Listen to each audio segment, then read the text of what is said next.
Special mention Sri Vijay Goyal, Professor M.V. Raju Gowda. 1 second, sir.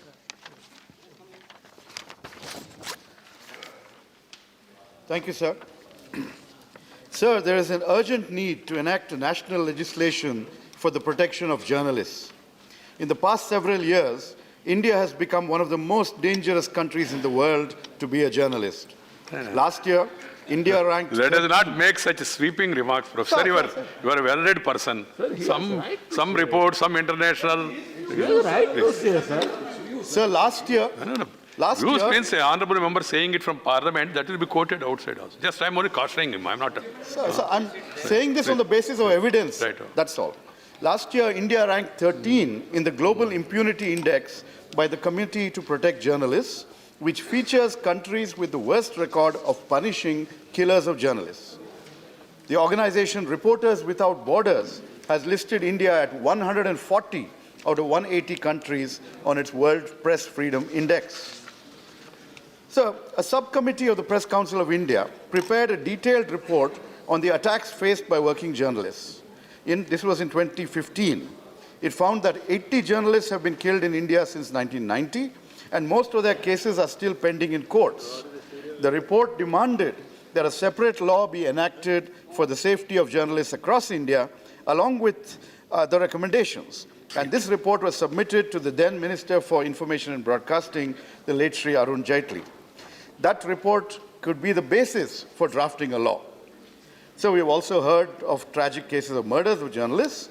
Along with that, threats, intimidation, and violence against journalists are also major problems. How long will we let this continue? In the absence of legal protection and mechanisms to create a safe environment for journalists and media persons, the public domain and discourse suffer the most. Therefore, I urge the government to enact a legislation for the protection of journalists and the media and ensure that freedom of the press stays alive. Thank you, sir. Thank you very much. Sri Vijay Sai Reddy. Thank you, Chairman, sir. Visakhapatnam is a major tourist destination and is particularly known for its beaches, caves, and ghats. It is referred to by many nicknames such as the jewel of the East Coast. Among the numerous tourist attractions is the Vista Dome coach. At present, the coach is attached to the regular train between Visakhapatnam and Araku. The coach is specially designed with a single large window through which tourists can get a panoramic view of the Eastern Ghats and its ecology. The coaches are therefore very popular with European travelers due to their ability to give a breathtaking view. Despite its popularity and huge demand, unfortunately there exists just one Vista Dome coach for the whole of Visakhapatnam. On most days, there exists a long waiting list for its tickets. There is therefore a requirement of flying at least 5 more Vista Dome coaches between Visakhapatnam and Araku at the earliest. These new coaches would give a further boost to the thriving tourism industry in Visakhapatnam as well as earn revenue for the railways. I therefore request the government to kindly take steps towards fulfilling these requirements at the earliest. Thank you very much, sir. Thank you. Vijay Sai Reddy. Sri Prasanna Acharya. Special mention, sir. Special mention. Thank you, sir. Sir, the NTPC mega power plant at Lara in Chhattisgarh, bordering to Jharsuguda district of Odisha, has become a curse for around 50 periphery villages. These villages, at a distance of 1 to 2 kilometers from the plant site, have become hell due to serious environmental pollution. Drinking water is contaminated and agricultural farming is affected. The Gram Sabha of each village opposed the location, fearing all these to happen. The apprehension has now come true. All the assurances given by the NTPC authorities for providing employment to the affected villagers of Odisha and take up peripheral development have not been adhered to. Not a single villager has been given job, nor any developmental work has been taken up from the Peripheral Development Fund or under corporate social responsibility. Thousands of vehicles transporting coal from coal mines to the plant site every day is damaging roads, which result in numerous accidents causing loss of human lives.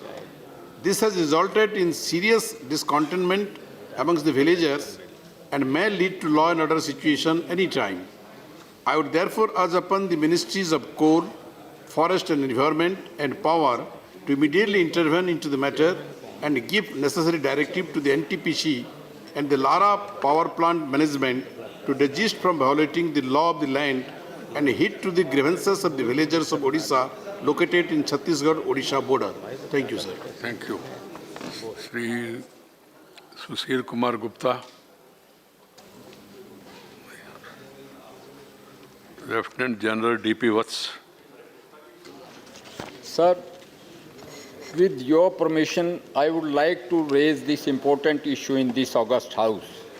Child care leave is granted to women employees for a maximum period of 2 years during their entire service for taking care of their minor children.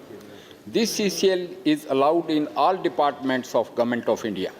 The women employees working in banks, insurance companies have not been given this benefit till date. These employees mostly work in late hours and are in tremendous pressure because of job.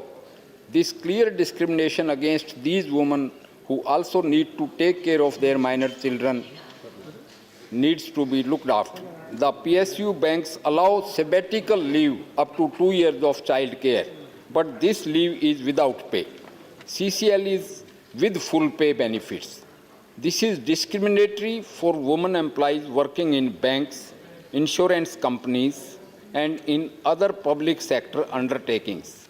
Through this August House, I wanted to know as to why the women working in PSUs, banks and insurance companies have been not granted the CCL. I would like to request the government to kindly sanction the CCL to the women employees working in PSUs, banks and insurance companies in country so that they may also avail this facility being provided to the other women employees of the Government of India. Thank you, Honorable Sir. Associate slip भेजना. Dr. Santanu Sen. Members who has given notice and remain absent, they will not get an opportunity for 1 week. This has to be understood by all.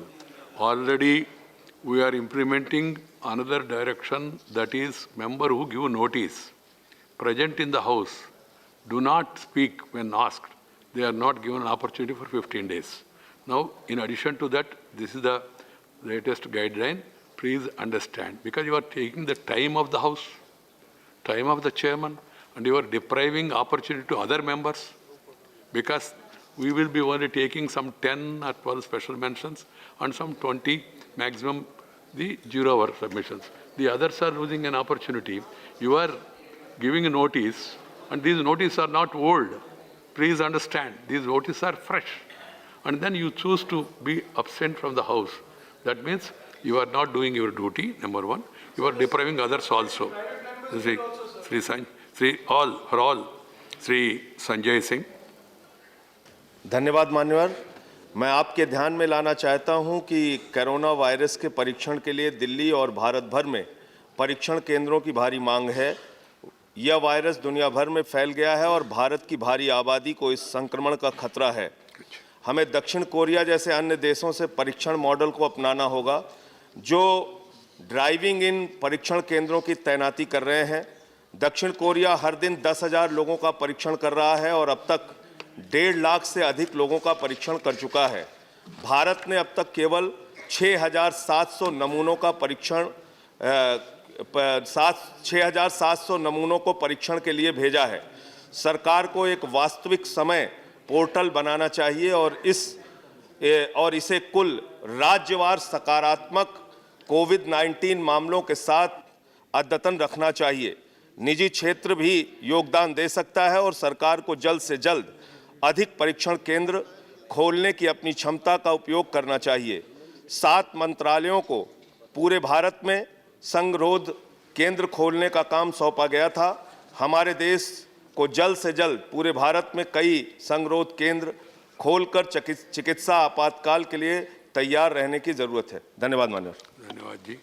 Shrimati छाया वर्मा, आज समय बचा है इसलिए आपको second day भी दे रहे हैं, अदरवाइज नॉर्मली एक member 1 week and then if the time is there second will also gate.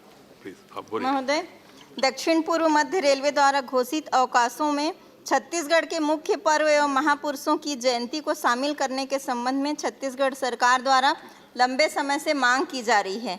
Railway के सभी जोनों से संबंधित राज्य के महत्वपूर्ण स्थानीय सांस्कृतिक परंपरा, उस राज्य के इतिहास में सामाजिक सांस्कृतिक उत्थान में अमूल्य योगदान देने वाले महापुरुषों की जयंती को रेलवे द्वारा घोषित अवकाश में स्थान दिया गया है। महाराष्ट्र में अंबेडकर जयंती, बुद्ध पूर्णिमा, गणेश चतुर्थी एवं 1 मई महाराष्ट्र दिवस को अवकाश घोषित किया जाता है।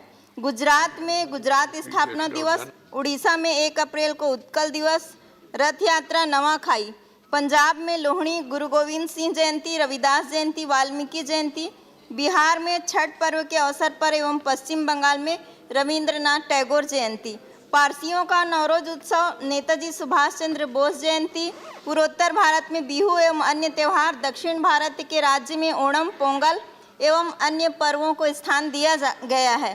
पर महोदय, छत्तीसगढ़ राज्य का त्यौहार हरेली, ओला पोला, राज्य स्थापना दिवस 1 नवंबर, छत्तीसगढ़ के प्रथम शहीद स्वर्गीय नारायण सिंह जी की जयंती, गुरु घासीदास जयंती, 18 दिसंबर को राजगठन के 20 वर्ष पश्चात भी एक भी त्यौहार को रेलवे में स्थान नहीं दिया गया है। सदन के माध्यम से मेरी मांग है कि रेलवे के त्यौहार अवकाशों की सूची में छत्तीसगढ़ राज्य के त्यौहारों को स्थान दें। धन्यवाद सर। धन्यवाद जी। डॉक्टर विकास महात्मे।